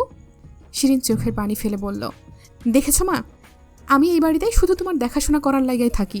এরা সবাই আমারে মনে করে শত্রু। দেখলা তোমার নাতি কি বলল, আমি নাকি তোমার উকালতি করি। আশার হেসে বলল, ফুপু, এখানে থেকে এতই যদি দাদির দেখাশোনা করো, তাহলে আমার মায়ের রান্না যখন দাদি খেতে পারেনি, তুমি কেন রান্না করে দিলা না আবারও ঠিক করে? আমার মায়ের বিচার করার জন্য কোমর বেঁধে লেগেছ, তোমার নিজের মাঝে না খেয়ে আছে সেদিকে খেয়াল আছে? মহুয়া বেগম বলল, আমার মেয়ে এই বাড়িতে কাজ করার জন্য আসছে? এত বড় স্পর্ধা তোর! তুই আমার মেয়েকে কাজ করতে আদেশ করছিস? আশার মহুয়া বেগমের চোখের দিকে তাকিয়ে বলল, হ্যাঁ, আদেশ করছি। আমি আমার বাবার বড় ছেলে, আমার দাদার বড় নাতি। আমি তোমার মেয়েকে আদেশ করছি রান্নার জন্য। কোনো অসুবিধা আছে? কি বলবো এখন? তোমার মেয়ে তোমার আদরের মেয়ে, তোমার মেয়ে তো জমিদার বংশের মেয়ে, এইসবই তো। শোনো দাদি, তোমার মেয়ে জমিদার বংশের মেয়ে, এটা তার কোনো যোগ্যতা না। যোগ্যতা কি জানো? আমার মা মাস্টার্স পাস মহিলা, এটা আমার মায়ের যোগ্যতা। মহুয়া বেগম সিরাজুল ইসলামের দিকে তাকিয়ে বলল, তোর সামনে বসে তোর ছেলে আমার সাথে এত বড় বড় কথা বলছে, আর তুই চুপ করে বসে আছিস? আশার বাবার দিকে তাকালো। সিরাজুল ইসলাম এই প্রথমবার বুঝতে পারলেন সন্তানের সামনে স্ত্রীকে শাসন করা কতটা কঠিন। মায়ের দিকে তাকিয়ে বলল, আমি যেমন তোমাকে ডিফেন্স করছি, আশার তার মাকে ডিফেন্স করছে। আশার ভুল কিছু বলেনি। আপাতত পারতো তোমার খাবারটা ঠিক করে এনে দিতে, তা না করে বিচার সভা বসানোর অপেক্ষা করছিল কেন? তুমি এত বেলা পর্যন্ত না খেয়ে আছো কেন? সব সময় সবকিছু রজনীকেই করতে হবে, এরকম তো কোনো কথা নেই মা। মহুয়া বেগম বললেন, বুঝছি, সব বোঝা হয়ে গেছে আমার। তোরা যে সবাই এই সংসার থেকে আলাদা হওয়ার জন্য এসব শুরু করছস, আমি সব বুঝি। যা, বের হয়ে যা। মনে রাখিস, সবকিছু আমার নামে, এক কানাকড়িও আমি দিব না তোকে ছক্কা। সিরাজুল ইসলাম হেসে ফেললেন মায়ের কথা শুনে। স্ত্রীকে নিয়ে আলাদা হওয়ার ভাবনা থাকলে তিনি আরও আগেই আলাদা হয়ে যেতেন। এত বছর ধরে রজনীকে এত ঝামেলা পোহাতে হতো না। তার নিজের কম কিছু নেই যে পৈতৃক সম্পত্তির লোভ করবেন তিনি। মায়ের হাত ধরে বললেন, মা, তোমার ছক্কাকে আল্লাহ অর্থ, সম্পদ, সম্মান কোনো কিছুই কম দেননি, তাই এসবের লোভ আমার নেই। সংসার থেকে আলাদা হতে হলে আরও আগেই হতাম। রজনীকে এত পুড়তে হতো না এই সংসারে। পুড়ে যখন ছাই হয়ে গেছে ও, এখন আর আলাদা হয়ে কী লাভ? মহুয়া বেগম কথা বাড়ালেন না, বেশি কিছু বলে আর ছেলেকে রাগাতে চান না। মহুয়া বেগম চোখ বন্ধ করে শুয়ে আছেন ইজি চেয়ারে। ঝুনি আজকে আসেনি টিভি দেখতে। চাচি আমা মাঝে মাঝে এমন ব্যবহার করে ঝুনির কলিজা ছেঁড়া যন্ত্রণা অনুভব হয়। নিজেকে মনে হয় রাস্তার নেড়ি কুকুরগুলোর মতো, যার কোনো মূল্য নেই। তখনই ঝুনি বুঝে যায় সে এই পরিবারের একজন কাজের লোক ছাড়া আর কিছুই না। মালিক কখনো কাজের লোকের আপন হতে পারে না। যতই আদর করুক না কেন, দিন শেষে রাস্তার কুকুরের জায়গা কখনোই মালিকের ঘরে হয় না। ছাদের এক কোণে বসে ঝুনি চোখ মুছে। এই বিভেদের দুনিয়ায় ধনী আর গরিবের পার্থক্য কখনো মুছবে না। অথচ হাদিসে এসেছে, রাসূল সাল্লাল্লাহু আলাইহি ওয়াসাল্লাম বলেছেন, দাসদাসীরা তোমাদের ভাই, আল্লাহ তাআলা তাদেরকে তোমাদের অধীন করে দিয়েছেন। সুতরাং আল্লাহ তাআলা তাদেরকে যার অধীনস্থ করে দিয়েছেন, তার উচিত তাদেরকে তাই খাওয়াবে যা সে নিজে খায়, আর তাদেরকে তা পড়াবে যা সে নিজে পড়ে। তাকে ততটুকু কাজ করার দায়িত্ব দেবে যতটুকু কাজ তার পক্ষে করা সম্ভব। আর অর্পিত কাজ তার দ্বারা সম্পন্ন করা সম্ভব না হলে সে কাজে তাকে সহযোগিতা করতে নিজেও অংশগ্রহণ করবে। বুখারী ও মুসলিম। আশার এদিক ওদিক তাকিয়ে ঝুনিকে দেখে এগিয়ে এলো। ঝুনি খালা কেমন বিমর্ষ হয়ে বসে আছেন ছাদের দোলনায়। বিশাল বড় 4টা বিল্ডিংয়ের অনেক বড় ছাদ। আষাঢ়দের বাড়ির ছাদ দেখার মতো একটা জায়গা। কি নেই এখানে ভাবতেই আষাঢ়ের আজকের দুপুরের কথা মনে পড়ে গেল। আনমনে হেসে ফেলল আষাঢ়। মেয়েটা কি ভয় পেয়েছে ভীষণ। ঝুনি আষাঢ়কে হাসতে দেখে বলে, কারো পৌষ মাস কারো সর্বনাশ। আমি এখানে কাঁদতেছি আর আপনি হাসতেছেন মামা। না খালা, একটা কথা মনে পড়েছে তাই হাসছি। তোমার কি হয়েছে, এভাবে বসে আছো কেন? ঝুনি মুখ গোমরা করে বলল, আমার আবার কি হইব, গরিবের কষ্টই কি খুশি কি। আষাঢ় প্রসঙ্গ পাল্টে বলল, খালা তোমার লিপস্টিক কোন ব্র্যান্ডের? কালারটা তো সুন্দর, টকটকে লাল। ঝুনি উৎসাহী হয়ে বলল, লাল লিপস্টিক আর সুন্দরের কি দেখলেন? সুন্দর হয়েছে গোলাপি রঙের লিপস্টিক। আমার গোলাপি লিপস্টিক থাকলে দেখাই দিতাম আপনারে। আচ্ছা ঠিক আছে খালা, আমি আপনাকে গোলাপি একটা লিপস্টিক এনে দেব। আচ্ছা ঠিক আছে মামা, লগে একটা কাজল আর মস্করাও আয়না দিয়েন। আষাঢ় অবাক হয়, মস্করা? মস্করা আবার কি? আষাঢ় জিজ্ঞেস করল, মস্করা কি খালা? মস্করা তো করার জিনিস। মস্করা কিনুম কিভাবে আমি? কে বিক্রি করে? ঝুনি বিরক্ত হয়ে বলে, মস্করাও চিনেন না? কোন দুঃখে যে মাইয়ারা আপনারা সিডি দেয়। আষাঢ় সচেতন হয়, চিঠির কথা আসছে কোথায় থেকে? খালা যে বলছে। আষাঢ়ের শুকনো মুখের দিকে তাকিয়ে ঝুনি বলল, আপনার পকেটে আমি একটা সিডি পাইছি। কে দিছে সিডি আমি ওইটাও জানি, বুঝলেন মামা? এক রেট 500 টাকা দিবেন, আমি চিঠি আপনার হাতে তুইলা দিমু। আষাঢ় হেসে বলল, যদি না দিই? তাহলে আর কি, এই সিডি আমি বাড়ির সদর দরজায় লাগাই দিমু, সবাই দেখব। ঠিক আছে খালা, আমি তোমাকে ফেভিকল এনে দেব, তুমি দরজায় আঠা দিয়ে আটকে দাও, সবাই দেখুক। ঝুনি মুখ গুমরা করে বলল, আপনারে আমি অনেক ভালো পাই মামা, এই জন্য এখনো চিঠিটা আমি পেটের ভিতর লুকায় রাখছি। আপনার চিঠি আপনি নিয়ে যান রাইতে। আমার কোনো আগ্রহ নেই খালা ওই চিঠির প্রতি। আপনি একটা কথা কইলেন মামা, মানুষ প্রেমপত্র লাইগা অস্থির হইয়া থাকে, আর আমি এমনি ফিরি দিমু, তাও নিবেন না? এত রসকসহীন কেন আপনি? কে বলেছে খালা? আমি রসকসের ভাণ্ডার বুকে নিয়ে বেঁচে আছি, শুধু জীবনে আমার মানুষটা আসুক। দেখবা প্রেম প্রীতি ভালোবাসা কত প্রকার কি কি। তার চিঠি কেন, সে যেই পথে হেঁটে যাবে সেই পথের বালুও আমি মুঠো ভরে নিয়ে নিজের বুক পকেটে লুকিয়ে রাখবো, যাতে তার পায়ের স্পর্শ কেউ না পায়। তার চিঠিপত্র সব কিছুর জন্য আমি কত অস্থির হই তখন বুঝবা। সে শুধু আমার হবে, একান্তই আমার। ঝুনি শুনে হাসে। আষাঢ় মুগ্ধ হয়ে ঝুনি খালার দিকে তাকায়। এই মানুষটার গোমরা মুখ দেখলে আষাঢ়ের ভালো লাগে না। আষাঢ় চায় যাদেরকে সে পছন্দ করে তারা সবাই সবসময় হাসি খুশি থাকুক। আষাঢ়ের প্রিয় মানুষের লিস্টে ঝুনি খালার নামটা প্রথম দিকে আছে। মিরাজুল ইসলাম সবে চেম্বার থেকে ফিরেছেন। বাসায় আসতেই দেখেন স্ত্রীর ভারমুখ। মিরাজুল ইসলামের মনটা বিষিয়ে যায়। এই মানুষটা কতটা নেগেটিভ চিন্তাভাবনা নিয়ে বেঁচে আছে তা নার্গিসকে যারা কাছ থেকে চেনে তারাই বুঝতে পারে। বিশেষ করে মিরাজুল ইসলাম নিজে আর তার 4 ছেলে মেয়ে জানে। পোশাক পাল্টে স্ত্রীকে বললেন, যাও আমার জন্য 1 কাপ আদা চা করে আনো। গলাটা কেমন ধরে আছে। আমি পারবো না, এই সংসার যার তারে গিয়ে বলো।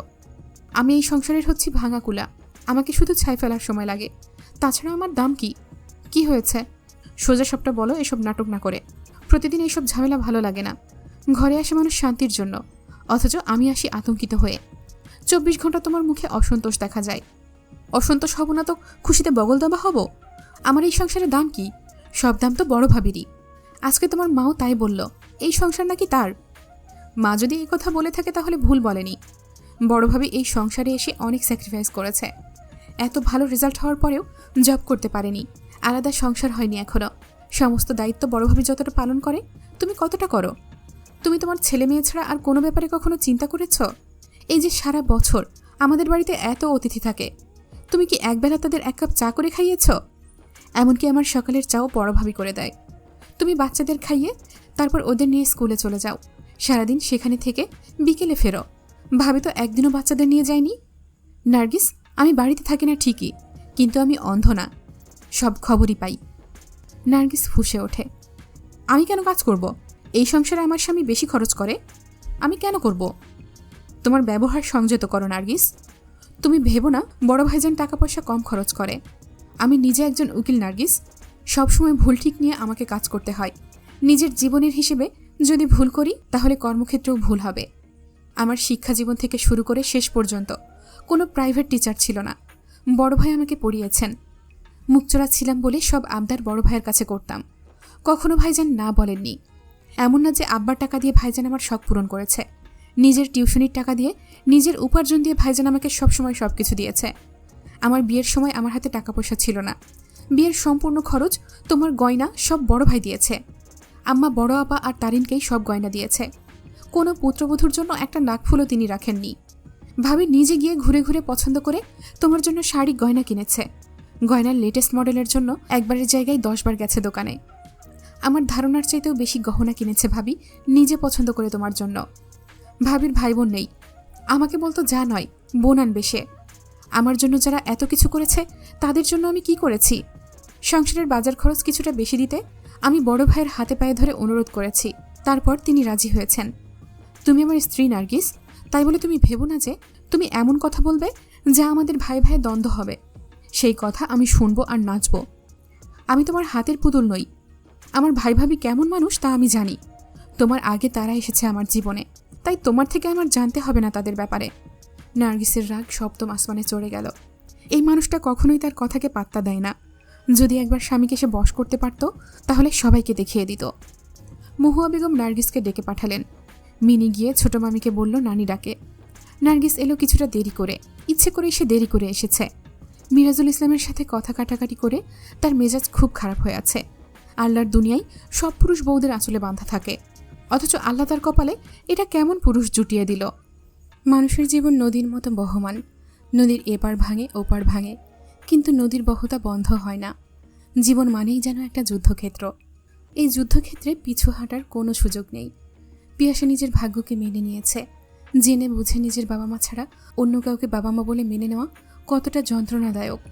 সেই যন্ত্রণাদায়ক কাজটাই পিয়াসা বরণ করে নিয়েছে নির্দ্বিধায়, নিশ্চিন্তে, খুশি মনে। মানুষের সবচেয়ে বেশি এক্সপেকটেশন থাকে নিজের বাবা মায়ের কাছে। সেখানে তার নিজের বাবা মাই তো তাকে অনাকাঙ্ক্ষিতভাবে ছেড়ে চলে গেছে নিজ নিজ সুখের সন্ধানে। পিয়াসাই ছিল তাদের গলার কাটা। নিজের মানুষ যখন ছেড়ে চলে গেছে, রক্তের বন্ধন অস্বীকার করেছে, সেখানে ভিন্ন রক্তের মানুষ তাকে রাজকুমারীর আসনে বসিয়েছে। পিয়াসা নিজেকে পাথর করতে চায়, কারো জন্য সে চোখের পানি ফেলবে না আর। শেষবার কেঁদেছিল পারভিন নামক মহিলা তাকে ছেড়ে যাওয়ার পর। এরপর পিয়াসা চোখ মুছে নিজের কাছে নিজেই শপথ করেছে, জীবনে যত বড় ঝড় আসুক, যত আঘাত আসুক, পিয়াসা কাঁদবে না। নতুন বাবা মায়ের কাছে এসে পিয়াসার যেন আবারও নতুন জন্ম হলো। পিয়াসা এখন পিয়াসা চৌধুরী, বাবা মায়ের আদরের মেয়ে। পিয়াসা আগের জন্মের কথা তাই মনে রাখেনি। দুঃখকে কখনো পুষতে নেই, দুঃখের কারণকেই মাটি চাপা দিয়ে দিতে হয়। পিয়াসাও মনে করে পূর্বের জন্মের কিছুর আজ সে এই জীবনে, তার জীবনে অথবা বাবা মায়ের জীবনে আসতে দেবে না। এ বড় কঠিন যুদ্ধ। ভীষণ মনোবল না থাকলে এই যুদ্ধ করা যায় না। এই যুদ্ধ বাইরের দুনিয়ার সাথে যতটা, তার চাইতেও বেশি নিজের সাথে নিজের। পিয়াসা নিজেকে বিশ্বাস করে। বিশ্বাস আছে বলেই সেদিন টেস্ট পরীক্ষা দিয়ে ফেরার সময় মালিহাকে দেখেও পিয়াসা নাচিনার মতো করে চলে আসে। পিয়াসা এবার ইন্টারমিডিয়েট পরীক্ষা দেবে। টেস্ট পরীক্ষা শেষ হয়েছে 4 দিন আগে। শেষ পরীক্ষার দিন বান্ধবীদের সাথে পিয়াসা বাসার মামার দোকানে ফুচকা খেতে বসে। গল্প আড্ডায় মশগুল পিয়াসা দেখতে পায়নি রাস্তার উল্টো দিক থেকে কেউ একজন তীক্ষ্ণ দৃষ্টিতে তার দিকে তাকিয়ে আছে। মালিহা এগিয়ে যায় পিয়াসাকে লক্ষ্য করেই। পিয়াসা তখন বান্ধবীদের সাথে কে কতটা ফুচকা খেতে পারে সেই চ্যালেঞ্জ নিয়ে ফুচকা খাচ্ছে। দম ফেলার সময় নেই তার। সেই মুহূর্তে মালিহা এগিয়ে গিয়ে বলল, পিয়াসা এক নজর তাকিয়ে চোখ ফিরিয়ে নেয়। 3 মিনিটে সবচেয়ে বেশি ফুচকা পিয়াসা খেয়েছে। বিজয়ীর হাসি হেসে মালিহার দিকে তাকায়। মালিহার চোখের নিচে কালি পড়েছে, 2 ঠোঁট শুকিয়ে গেছে। আগের মতো সেই লাবণ্যতা বিলীন হয়ে গেছে। মালিহা আবারও বলল, পিয়ামা? কে পিয়ামা? আপনার ভুল হচ্ছে। না মা, আমার ভুল হয়নি। তুই আমার ভাইয়ের মেয়ে, আমার একমাত্র ভাই শাহেদের মেয়ে। আমি তোর ফুপু। আপনার ভুল হচ্ছে আন্টি। আমার নাম পিয়াসা চৌধুরী, পিয়াসা বিনতে আনোয়ার। আমার বাবার নাম শাহেদ না, আমার বাবার নাম আনোয়ার। মালিহা থমকে যায়। সে ভুলেই গেছে পিয়াসাকে তারা দত্তক দিয়েছিল। তার নতুন বাবা মা তার সব জন্ম পরিচয় পরিবর্তন করে ফেলেছে হয়তো। মালিহা ভালো করে তাকায় পিয়াসার দিকে। এ যেন কোনো রূপকথার রাজকুমারী। এই ভুবনমোহিনী রূপ, এই চোখের চাহনি, সবকিছু মালিহার কত চেনা। একই রক্তের মানুষ দুজন, অথচ কত দূরত্ব আজ। মালিহার ইচ্ছে করছে একটাবার পিয়াসাকে বুকে জড়িয়ে ধরতে, কিন্তু সেই সাহস আর তার হলো না। পিয়াসাকে দেখেই মনে হচ্ছে সে কোনো ধনীর দুলালি।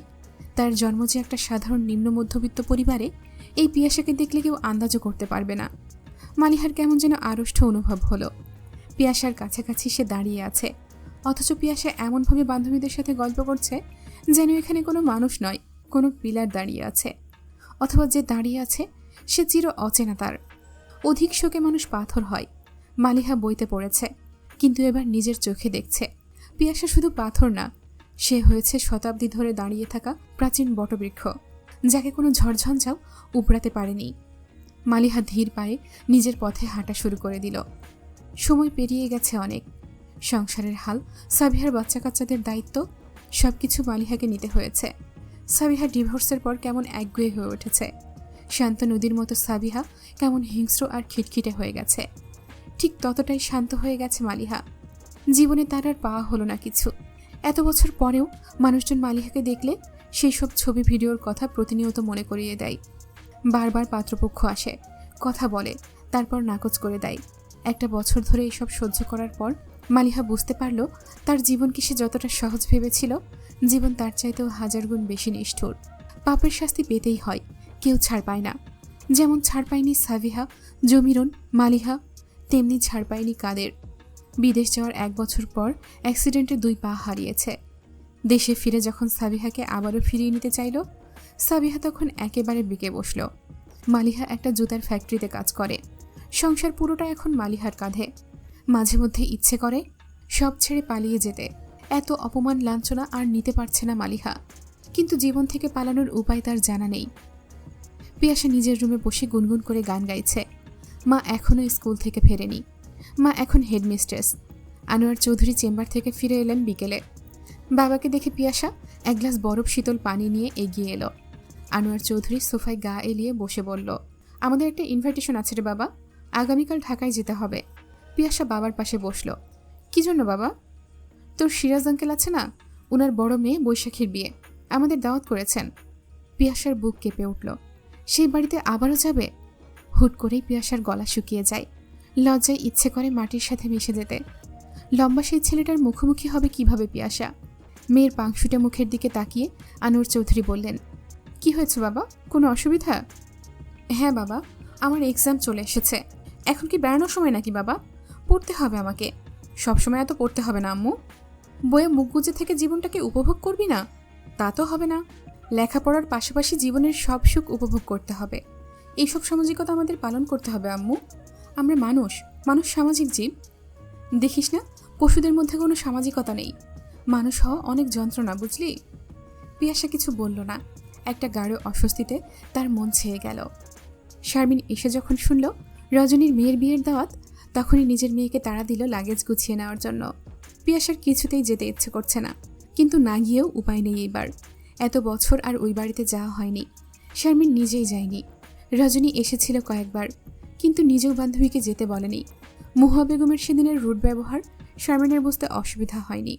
তার কারণে রজনীর সংসারে অশান্তি হোক শারমিন চায়নি, কিন্তু এখন যখন মেয়ের বিয়ে, তখন যেতেই হচ্ছে। ভোররাতে নিজেদের গাড়ি নিয়ে বের হলো আনোয়ার চৌধুরী, সাথে স্ত্রী কন্যা। আজকে বৈশাখীর গায়ে হলুদ। রজনীদের বাড়িতে পৌঁছাতে পৌঁছাতে সকাল 7টা বেজে গেল। পিয়াসা গাড়ি থেকে নেমে দাঁড়ায়। 5 বছর পর আবারও এসেছে সে। এই বাড়িটা এখনো আগের মতোই আছে। সেই প্রথমবারের মতো এবারও পিঙ্কি ছুটে এসে পিয়াসাকে জড়িয়ে ধরল। আশার ছাদে ফুলের মালা লাগাচ্ছিল। সেই প্রথমবারের মতো এবারও আশার ছাদে দাঁড়িয়েই পিয়াসাকে দেখল। পিয়াসাকে দেখে আষাঢ়ের খুব হাসি পেল। পিয়াসা এদিক ওদিক তাকিয়ে ছাদের দিকে তাকাতেই দেখে আষাঢ় তার দিকে তাকিয়ে আছে। আষাঢ়ের দিকে তাকাতেই পিয়াসার বুক ধড়ফড় করে উঠল। বিপদগ্রস্ত হরিণীর মতো লাফিয়ে ভেতরে ঢুকে গেল পিয়াসা। আষাঢ় হেসে ফেলল পিয়াসাকে পালাতে দেখে। একটা অ্যাক্সিডেন্টকে মেয়েটা এতদিন ধরে মনে রেখেছে। সন্ধ্যায় গায়ে হলুদের সময় মেয়েরা সবাই সবুজ রঙের লেহেঙ্গা পরবে বলে সিদ্ধান্ত নিল। পিয়াসা সেই যে শেষবার লেহেঙ্গা পরে এই বাড়িতে বেড়াতে এসেছিল, তারপর আর লেহেঙ্গা পরেনি। এই জন্মের মতো আর কখনো লেহেঙ্গা পরবে না সে। আজকেও সবাই মিলে যখন পিয়াসাকে জোরাজুরি করতে লাগলো, পিয়াসা কিছুতেই রাজি হলো না। সবার মাঝে পিয়াসা একাই 3 পিস পরল। আশার নিজের ক্যামেরা দিয়ে ছবি তুলছিল। এতগুলো মেয়ের ভিড়ে পিয়াসাকেই আলাদা করে চোখে পড়ছে। মেয়েটা এত ভয় পাচ্ছে কেন? আষাঢ়ের মুখোমুখি চোখাচোখি কিছুতেই হচ্ছে না। পুরো বাড়ি ঝলমল করছে মরিচ বাতির আলোতে। বিসমিল্লাহ খানের সানাই সেই সাথে যেন অন্যরকম আমেজ এনে দিয়েছে। সানাইয়ের সুর যেন কোনো অপার্থিব জগৎ থেকে ভেসে আসছে। প্রতিটি সুর যেন কোনো এক অচেনা গল্প বলে যায়। বুকের ভেতর খুব গভীরে গিয়ে কেমন এক অন্যরকম অনুভূতির জন্ম দেয়। প্রভাত কিরণের মতো কেমন আদুরে মোলায়েম একটা অনুভূতি, অথচ বুকের খুব গভীরে গিয়ে কেমন যেন বিষাদে আচ্ছাদিত করে দিচ্ছে পিয়াসাকে। আনন্দ বিষাদের গল্প মিশে আছে যেন প্রতিটি সুরে। পিয়াসা মুগ্ধ হয়ে সানাইয়ের সুর শুনছে। এইরকম সুর পিয়াসা আগে শোনেনি। এ যেন পিয়াসাকে দুমড়ে মুচড়ে শেষ করে দিচ্ছে, অথচ নেশার মতো শুনতেই ইচ্ছে করছে। সিরাজুল ইসলাম ব্যান্ড পার্টিও এনেছেন। বর আসবে যখন, তখন ব্যান্ড পার্টি ব্যান্ড বাজাবে। নির্জন এক প্লেট তেহারি নিয়ে পিয়াসার দিকে এগিয়ে এলো। নির্জনকে আসার পর থেকে এই প্রথম দেখল পিয়াসা। একেবারে আগের মতোই আছে নির্জন। সবুজ পাঞ্জাবি পরনে ছেলেদের সবার। নির্জন তেহারির প্লেটটা পিয়াসার হাতে দিয়ে বলল, সবাই খাচ্ছে, তুমি না খেয়ে বসে আছো যে? পিয়াসা সানাইয়ের সুর শুনতে এতটাই মগ্ন ছিল যে আশেপাশের কোনো কিছুই পিয়াসার কানে যায়নি, চোখেও পড়েনি। পিয়াসা অন্য জগতের মায়ায় ডুবেছিল এতক্ষণ। নির্জনের কথাই হুঁশ ফিরে এলো। তাকিয়ে দেখে সবাই খেয়ে নিচ্ছে, সে ছাড়া। কিছুটা অপ্রস্তুত হয়ে পিয়াসা বলল, আমি আসলে সানাইয়ের সুর আগে শুনিনি। সানাইয়ের প্রতিটি রাগিনী যে বুকে এতটা বিষাদের ঢেউ তুলে মানুষকে নস্টালজিক করে দিতে পারে, আমার কোনো আইডিয়া ছিল না। নির্জন হেসে বলল, হ্যাঁ, আমিও খেয়াল করলাম তুমি কেমন ঘোরাচ্ছন্ন হয়ে বসে আছো, তাই তোমার জন্য খাবার নিয়ে এলাম। আচ্ছা, খেয়ে নাও। পিয়াসা কৃতজ্ঞতা স্বীকার করে খেতে বসল। আশার নির্জনকে বলল, পিয়াসাকে দিয়ে এসেছিস? নির্জন বলল, হ্যাঁ দিয়েছি। আশার দূর থেকে তাকায় পিয়াসার দিকে।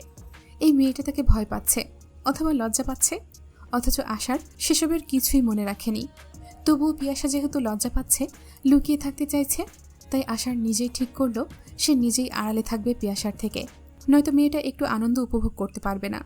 বিয়েতে এসেও যদি তাকে বন্দী হয়ে থাকতে হয় রুমে, তাহলে আর বিয়ের মজা কি উপভোগ করলো? এজন্যই আশার পিয়াসাকে কেমন মোহগ্রস্ত হয়ে বসে থাকতে দেখে নির্জনকে দিয়ে খাবার পাঠিয়ে দিল। নির্জন আষাঢ়ের দিকে তাকিয়ে বলল, কিরে ভাই, এরকম লুকিয়ে লুকিয়ে দেখছিস যে, কাহিনী কি? কাহিনীর কিছু নেই, ও আমাদের গেস্ট, সবার চাইতে একটু বেশি স্পেশালও, এজন্যই দেখছি। তাছাড়া কে খায়নি কে খেয়েছে তার দেখাশোনা করা আমাদের দায়িত্ব। মিনি মীরাকে বলল, আপা দেখলি, নির্জন ভাইয়ার কাণ্ড দেখলি? মীরা বিরস মুখে বলল, দেখলাম তো। সাদা চামড়া দেখলেই আর হুঁশ থাকে না এদের, বুঝলি? কেমন আদিক্ষেতা দেখাচ্ছে মেয়েটাকে। মেয়েটাও তো নিজেরে মনে করে ডানা কাটা পড়ি, কেমন এক্সট্রা ভাব নিয়ে বসে আছে। মীরার ভালো লাগছে না পিয়াসাকে দেখে। মেয়েটা কেমন নিরিবিলি শান্ত হয়ে বসে আছে, অথচ তার বসার স্টাইলের মধ্যেও একটা আভিজাত্য আছে। মীরা নিজের দিকে তাকায়। ভারী কাজের লেহেঙ্গা পরেছে সে, আর পিয়াসা পরেছে একটা সিম্পল হলুদ জর্জেটের 3 পিস, চুলগুলো ফ্রেঞ্চ বেনি করা, বড় একজোড়া কুন্দনের বড় ঝুমকা। মীরা নিজের দিকে তাকায়। হঠাৎ করে মীরার কনফিডেন্স লেভেল ডাউন হয়ে যায় যেন। সে গায়ে হলুদের ফ্লাওয়ার জুয়েলারি পরেছে, কানে গলায় হাতে চুড়ি, মাথায় টায়রা ঝাপটা অনেক কিছু পরেছে। মীরার মনে হলো তাকে বোধহয় ক্লাউনের মতো লাগছে। হঠাৎ করেই মীরার মনে পড়ল সন্ধ্যার কথা। অপমানে মীরার মুখটা নিচু হয়ে গেল। মীরা আজকে ভারী মেকআপ করেছে, গালে ইচ্ছে মতো ব্লাশন দিয়েছে। ব্লাশ দিতে মীরার ভীষণ ভালো লাগে। ছাদে ওঠার পর আশার দেখে বলল, কিরে, তোর গালে কি হয়েছে? মীরা না বুঝেই বলল, কোথায়? তোরে এত থাপড়াইছে কে? থাপড়াই থাপড়াই গাল লাল করে দিছে মনে হচ্ছে। মীরা লজ্জা পেয়ে বলল, কি বলেন এইসব? আমারে থাপড়া পেকে, মেকআপ করেছি। ভাইরে, যেসব মেকআপ করছোস মনে হইতাছে আলিফ লাইলার মালেকা হামিরা। পিয়াসারে দেখছোস কত সিম্পল সাজছে, কবে যে তোদের রুচি চেঞ্জ হবে? মীরা উঠে এলো ছাদ থেকে। আষাঢ়ের বলা কথাগুলো তখন পাত্তা দেয়নি। এখন মনে হচ্ছে সত্যিই খারাপ লাগছে দেখতে। রুমে এসে দেখে নীরা আপা মুখে ফাউন্ডেশন দিচ্ছে। মীরাকে দেখে বলল, শোন, আরো সুন্দর করে সেজে নে, ছেলেদের বাড়ি থেকে হলুদ দিতে আসবে আপাকে, অনেক ছেলেরা আসবে। মীরা আপার কথা শুনে ভাবল, ধুর, আষাঢ়ের কথা শুনে নিজের সাজ নষ্ট করব কেন? কত ছেলেরা তো আসবে। বৈশাখী আপার বিয়ে হচ্ছে বিসিএস ক্যাডার পাত্রের সাথে। পাত্র ফরেন ক্যাডার। ওর শ্বশুরবাড়ির সবাই অনেক উঁচু মহলের লোক। ওদের কাউকে পটাতে পারলেই কেল্লা ফতে। মায়ের কথা মতো আষাঢ়ের পেছনে পড়ে আর কত অপমানিত হবে। মীরা মিনিকেও ডেকে আনলো। মিনির ইচ্ছে করল না সাজতে। সে নির্জনকে পছন্দ করে। মায়ের কথাতে প্রথমে আগ্রহী হয়েছিল, কিন্তু আস্তে আস্তে কেন জানি নির্জনের প্রতি দুর্বল হয়ে যাচ্ছে আরো বেশি। নীরা বলে, আরে গাধি হাদারাম, কথা বুঝতেছিস না কেন? নির্জন তো আছেই হাতে, এর চাইতে ভালো অপশন যদি পেয়ে যাস তাহলে অসুবিধা কোথায়? মা খুশি হবে দেখিস। মিনি বলল, না আপা, আমার বেটার অপশন লাগবে না, আমি নির্জনকে ভালোবাসি, ওকে হলেই হবে। মীরা বলল, বাদ দে তো আপা, ওর মাথায় যেটা ঢুকছে ও সেটা নিয়েই থাক, সবে তো ইন্টারে পড়ছে, বুঝবে আর কিছুদিন পরে। কিছুক্ষণ পর নীরা আর মীরা যখন সেজে বের হলো, আষাঢ়ের পিলে চমকে গেল। এরা এসব কি সেজেছে? শরীরের প্রতিটি অঙ্গে কৃত্রিমতা, নিজস্বতা কিচ্ছু নেই। এদের ফ্যাশন সেন্স এত জঘন্য কেন? এজন্যই লোকে বলে চকচক করলে শোনা হয় না। পাত্রপক্ষ থেকে মেহমান এলো 10টার দিকে। 2 মাইক্রো মেহমান এলো। খাওয়া দাওয়ার পর ছাদের সবাই মিলে ঠিক করলো কাপল ডান্স করবে।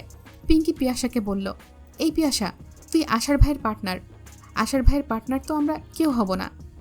বাবারে, ও সারাক্ষণ সবাইকে যেই হুমকি ধামকি দেয়, ওর ধারের কাছেও কেউ নেই। পিয়াসাকে শারমিন নাচ শিখিয়েছে। সে বাড়িতে প্রায় সময় ছাদে বৃষ্টি এলে নাচ করে। বৃষ্টি এলে পিয়াসার মন ময়ূরের মতো হয়ে যায়। কিন্তু সবার সামনে এইভাবে নাচার কথা পিয়াসা কখনোই ভাবেনি। আর আষাঢ়ের সাথে নাচা তো অসম্ভব। পিয়াসা পিঙ্কিকে বলল, না রে, আমার মাথা ব্যথা করছে, আমি যাই, ঘুমাবো কিছুক্ষণ। তাছাড়া বাবাকে দেখছি না অনেকক্ষণ হলো, বাবার কাছে যাব একটু। পিয়াসা ছাদ থেকে নামতে যাবে যখন, তখনই কারেন্ট চলে গেল। সিঁড়িতে অন্ধকারে পিয়াসা দাঁড়িয়ে গেল। পুরো বাড়ি অন্ধকার হয়ে আছে। আষাঢ় ছুটল জেনারেটর চালু করার জন্য। নিজের মোবাইল সে রুমে রেখে এসেছে।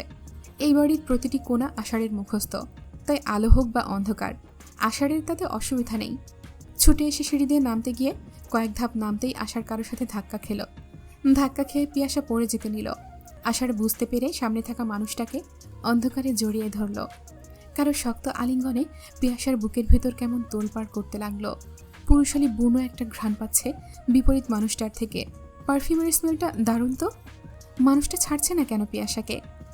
পিয়াসা কাঁপা কাঁপা গলায় বলল, কে? আষাঢ় পিয়াসাকে ছেড়ে দিয়ে বলল, তুমি যার দৃষ্টি থেকে পালিয়ে বেড়াতে চাইছ সেই। মুহূর্তেই পিয়াসার পায়ের নিচের মাটি সরে গেল। ভয়ে আরেকবার পিয়াসা পা হড়কে পড়ে যেতে নিল। অন্ধকার আষাঢ়ের চোখে সয়ে এসেছে। হাত বাড়িয়ে আবারও বুকে টেনে নিয়ে বলল, এত ভয় পাচ্ছ কেন আমাকে? রিল্যাক্স পিয়াসা, অন্ধকারে পড়ে যাবে তুমি। আমি না যাওয়া পর্যন্ত জেনারেটর আসবে না। তুমি আমার সাথে আসো, আমি নিয়ে যাচ্ছি তোমাকে নিচে। আমি এখানে দাঁড়িয়ে থাকবো, আপনি যান এখান থেকে। শান্ত হও, তোমার সাথে নাচবো না। তুমি নিশ্চিন্তে অন্য কাউকে পার্টনার করে নাচতে পারো। আমি জানি আমার ভয়ে তুমি পালিয়ে যাচ্ছ। না, আমি নাচ করব না, আমি বাবার কাছে যাব। আশার বুঝতে পারল এই মেয়ে এখনো ভয় পাচ্ছে তাকে। একে এখানে অন্ধকারে রেখে যেতেও পারছে না আশার। অন্ধকারে আবার কে নেমে আসে আর ধাক্কা খায়, কিংবা অন্ধকারে যদি কেউ খারাপ ব্যবহার করে? পিয়াসার অনুমতি না নিয়েই পিয়াসাকে কোলে তুলে নিল আশার। ভয়ে পিয়াসা চিৎকার করে উঠল, এই লোকটা আস্ত অসভ্য একটা লোক। আশার হেসে বলল, মা আমাকে বলেছিল তোমার খেয়াল যাতে রাখি। আমি আমার দায়িত্বে অবহেলা করব না পিয়াসা। তাতে তুমি লজ্জা পেলেও আপাতত আমার কিচ্ছু করার নেই। এই অন্ধকারে যে কেউ নেমে আসতে পারে, সবাই তো ভালো হয় না। আমি তোমাকে এখানে একা রেখে যেতে পারছি না তাই। পিয়াসার হঠাৎ করেই মনে পড়ে গেল অনেক বছর আগের একটা রাতের কথা। একজোড়া মানব মানবীর করা কিছু জঘন্য কার্যক্রম ভাবতেই পিয়াসার গা শিউরে ওঠে। একেবারে নীরব হয়ে যায় পিয়াসা। বুকের ভেতরটা কেমন দুমড়ে মুচড়ে যাচ্ছে। নিজেকে ভীষণ একা লাগছে পিয়াসার। তার থেকে 2 টেবিল দূরে বসে থাকা মানুষটাকে দেখে এক মুহূর্তে পিয়াসার পুরো দুনিয়া কেঁপে উঠল যেন। পারভিন বসে আছে সাদেক আলীর সাথে। পিয়াসার নিঃশ্বাস বন্ধ হয়ে আসছে। এদিক ওদিক তাকিয়ে পিয়াসা মাকে খুঁজতে লাগলো। এখানে সে থাকবে না আর। বুকের ভেতর যেন সাইক্লোন হচ্ছে। এত যন্ত্রণা কেন হচ্ছে? একবার ইচ্ছে করছে ছুটে গিয়ে জিজ্ঞেস করি, কেন এরকম করলো তার সাথে? পর মুহূর্তে নিজেকে সামলায় পিয়াসা। কি হবে জিজ্ঞেস করে? কাকে জিজ্ঞেস করবে? কাগজি কলমে তার মায়ের নাম এখন শারমিন। পারভিন নামের কোনো অস্তিত্ব তার জীবনে নেই। জন্ম দিলেই মা হয়ে যায়, এটা পিয়াসা এখন আর বিশ্বাস করে না। শারমিন পিয়াসাকে খুঁজছিল এতক্ষণ। দেখতে পেয়ে মেয়ের পাশের চেয়ারে এসে বসে। পিয়াসার শুকনো মুখের দিকে তাকিয়ে বলল, কি হয়েছে মা? পিয়াসা শারমিনকে জড়িয়ে ধরে বলল, আমার ভালো লাগছে না মা, কেমন দমবন্ধ লাগছে। তুমি আমাকে শক্ত করে জড়িয়ে ধরো। শারমিন মেয়ের অস্থিরতা দেখে দুশ্চিন্তায় পড়ে যায়। মেয়ে এত ঘাবড়ে আছে কেন? মেয়েকে শক্ত করে ধরে রাখবে শারমিন। পিয়াসা কাঁদছে না, কিন্তু তার চোখ জ্বলে যাচ্ছে তবুও। পারভিনের কোলে বছর 3 একটা বাচ্চা ছেলে। পারভিন ছেলেকে জড়িয়ে ধরে বসে আছে। পিয়াসা চোখ বন্ধ করে ফেলে। সে কেন এত অবহেলিত ছিল তাহলে? নাকি মেয়ে বলে তাকে ফেলে চলে যেতে 2বার ভাবেননি পারভিন? নার্গিস একবার পিয়াসাকে দেখছে, আবার দূরে বসে থাকা পারভিনকে দেখছে। কি আশ্চর্য, এই মেয়েটার মা হচ্ছে শারমিন, অথচ এই মেয়ের চেহারা পুরোপুরি দূরের ওই টেবিলের মহিলার সাথে মিলে যাচ্ছে। অবাক হয়ে নার্গিস শারমিনকে বলল, আপা দেখেছেন, আপনার মেয়েটার সাথে ওই টেবিলে বসা মহিলার চেহারার কত মিল, তাই না? শারমিন তাকায়। এক মুহূর্তের জন্য শারমিনের মনে হলো সে ভুল দেখছে। পারভিন এখানে? এজন্যই কি তার মেয়েটা এমন ঘাবড়ে আছে? নার্গিসের দিকে তাকিয়ে বিব্রত সুরে বলল, এরকম কাকতালীয় কত ঘটনাই তো দুনিয়াতে ঘটে। নার্গিস চলে গেল কথা না বাড়িয়ে। শারমিন পিয়াসার চুলে বিলি কেটে বলল, যাবি মায়ের সাথে দেখা করতে? শারমিন খেয়াল করলো এই কথাটা বলতে গিয়ে তার বুকটা যেন ভেঙে যাচ্ছে যন্ত্রণায়, নিঃশ্বাস যেন বন্ধ হয়ে আসছে। পিয়াসা গভীর নিঃশ্বাস নিয়ে বলল, আমি আমার মায়ের কাছেই তো আছি, আর কোনো মা নেই আমার, মা তো একজনই হয়। শারমিনের বুকের পাথর নেমে গেল। আমি ভেতরে যাব মা, আমার ভালো লাগছে না। পিঙ্কির সাথে শারমিন পিয়াসাকে ভেতরে পাঠিয়ে দিল। পিয়াসা চলে যাওয়ার পর শারমিন উঠে দাঁড়ায়। পারভিনের সাথে কথা বলতে হবে তার। কেন মেয়েকে এইরকম পরিস্থিতিতে ফেলে চলে গেল তা জানতে হবে। পারভিন 3 বছরের ছেলে পিয়াসকে ঘুম পাড়াচ্ছিল কোলে নিয়ে। হঠাৎ করেই শারমিন ম্যাডামকে দেখে পারভিন কেমন চমকে ওঠে। সাদিক আলী বসে কথা বলছে ফোনে। স্বামীকে ইশারা করে পারভিন উঠে দাঁড়ায়। যে জীবনের মায়া ত্যাগ করে এসেছে পারভিন, সেই অতীত তার সামনে এসে দাঁড়াবে। কখনো কি ভেবেছে সে? শারমিন ম্যাডাম এখানে কোথায় থেকে এলো? লোকে ঠিকই বলে পৃথিবীটা গোল, কখনো না কখনো দেখা হয়ে যায়। অতীত বর্তমানের দোলাই পারভিনের মন দুলতে থাকে। যে অভিশপ্ত জীবন পার করে এসেছে সে, সেই জীবনের কোনো ছায়া আর নিজের উপর আসতে দিতে চায় না। শুধু বুকের এক কোণে ছোট্ট পিয়াসার জন্য যন্ত্রণার আগুন জ্বলতে থাকে দাউ দাউ করে। 5 বছর, 5 বছরে কত কিছু বদলেছে। শুধু ঘুমন্ত পিয়াসার পবিত্র মুখটা বদলায়নি মানুষ পর থেকে। পারভিনের হাত ধরে শারমিন বলল, কেন এরকম করেছিলেন? পারভিন ডুকরে কেঁদে ওঠে। অতীত। মাস্টারের ভাত কই? পারভিন রান্নাঘরে রান্না করছে। জমিরনের তাড়া শুনে বলল, রান্না শেষ আম্মা, এই তো দিচ্ছি খেতে। আজকে শুক্রবার, সাদেক আলী বাড়িতেই আছেন। সাদেক আলী মালিহার কলেজের স্যার, এই বাড়িতে লজিং থাকছে। কোনো এক অজানা কারণে রাগ করে বাড়ি থেকে চলে এসেছে। জমিরন দীর্ঘদিন ধরে ছক কষছেন কোনো মতে মালিহাকে যদি এই ছেলের কাছে বিয়ে দিতে পারে। আশেপাশের সবাইকে জানিয়ে রেখেছে এই স্যারের সাথে মালিহার বিয়ে হবে। জানালা দিয়ে সাদেক আলী বাহিরের দিকে তাকায়। সে যে রুমে থাকে সেখান থেকে রান্নাঘর আর পুকুরঘাট পুরোপুরিভাবে দেখা যায়। দিনের বেশিরভাগ সময় জানালায় পর্দা দেওয়া থাকে তাই। পারভিন গুনগুন করে গান গাইছে। একটা বই হাতে নিয়ে সাদেক সেই দিকে কান পাতে। পারভিন গুনগুন করে গান গাইছে, আমার গায়ে যত দুঃখ সয়, বন্ধু আরে করো তোমার মনে যাহা লয়। সাদেক আলী জানালার পর্দা একটু ফাঁক করে বাহিরে তাকায়। রান্নাঘরের খুঁটিতে হেলান দিয়ে পারভিন গান গাইছে। গানের গলা ভীষণ সুন্দর না হলেও ভীষণ দরদ দিয়ে গান গাওয়ায় শুনতে ভীষণ ভালো লাগছে। একেবারে বুকের ভেতরে সে তীক্ষ্ণ ফলার মতো বিচ্ছে। সাদেক হারিয়ে যায় নিজের অতীতের স্মৃতিতে। ভালোবেসে বিয়ে করেছিল নিজের চাচাতো বোনকে, কিন্তু ধরে রাখতে পারেনি। বাবা চাচার মধ্যকার দ্বন্দ্বের অবসান হবে ভেবে দুজনে বিয়ে করে নিল, অথচ সেই আগুনে যেন ঘি ঢেলে দিল তাদের বিয়ে। 1 মাসের মাথায় ডিভোর্স দিতে হলো। সাদেকের বাবা আবেদ আলী এক কথার মানুষ। সাদেক যদি কবিতাকে তালাক না দেয় তিনি গলায় দড়ি দেবেন। যেই ভাই তার সব টাকা পয়সা আত্মসাৎ করেছে তার মেয়েকে কিছুতেই ঘরে তুলবেন না। পুরো পরিবারের কেউ সাদেকের পাশে ছিল না।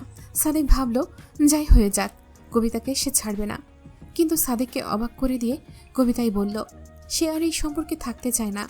তার বাবা তার জন্য ভালো পাত্র দেখছেন। পাত্র ইউকেতে সেটেল।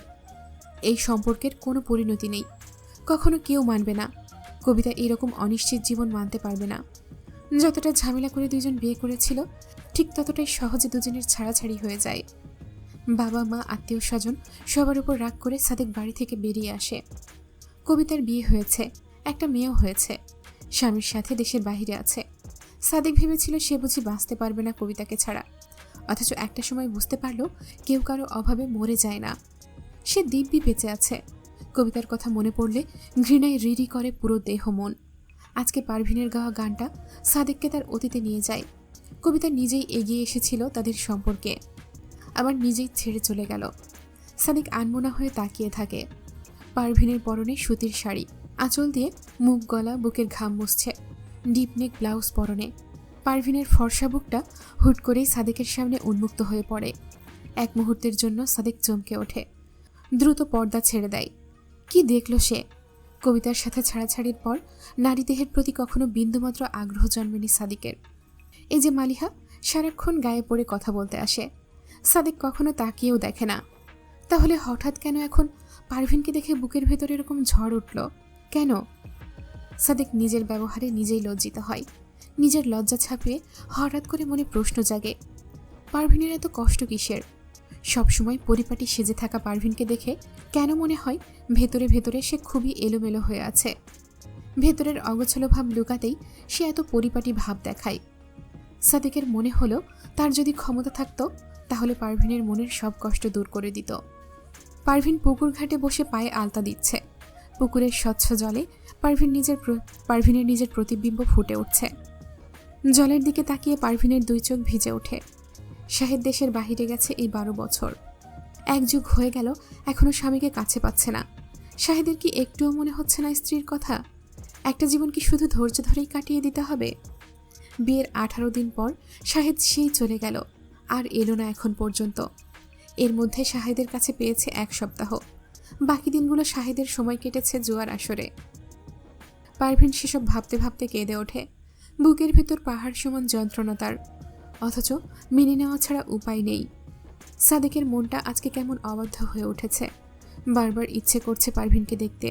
নিজের মনের এই নির্লজ্জ ইচ্ছে দেখে সাদেক নিজেই অপ্রস্তুত হয়।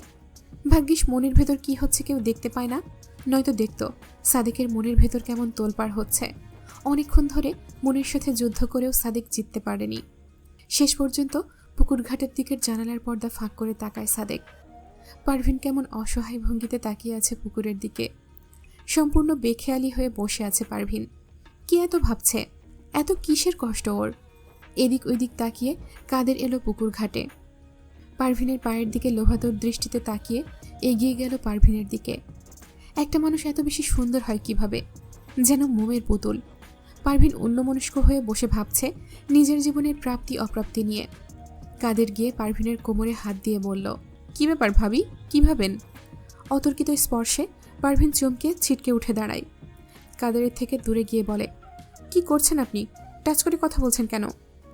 কাদের গলা নিচু করে বলল, একটা ফুল গাছ দিন দিন শুকায় যাইতেছে, আমার তো দায়িত্ব তার গোড়ায় জল ঢালা।